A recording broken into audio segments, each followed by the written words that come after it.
Kedarnath ৩৫৮০ metre উচ্চতায় গাড়োয়াল হিমালয়ে অবস্থিত এমন এক ঐতিহাসিক মন্দির, যার দর্শন করতে ভারতবর্ষের বিভিন্ন প্রান্তের মানুষ দূর দূরান্ত থেকে ছুটে আসেন। ভগবান শিবের উদ্দেশ্যে উৎসর্গীকৃত এই প্রাচীন মন্দিরটির স্থাপত্য সত্যি অত্যাশ্চর্য, যার যোগ রয়েছে মহাভারতের পাণ্ডবদের সাথে। কেদারনাথ মন্দিরটি উত্তরাখণ্ডের চারধাম তীর্থযাত্রার অংশ এবং ভগবান শিবের দ্বাদশ জ্যোতির্লিঙ্গের অন্যতম।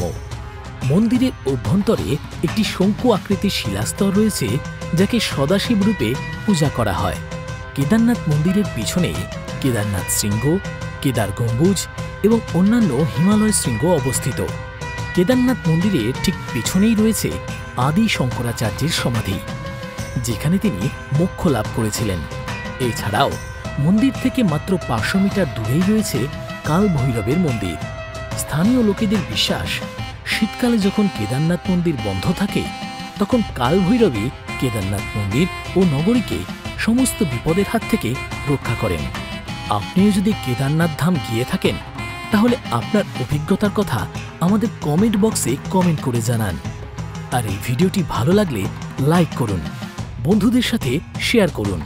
আর এরকম আরও ভিডিও দেখার জন্য আমার চ্যানেলটিকে সাবস্ক্রাইব করুন।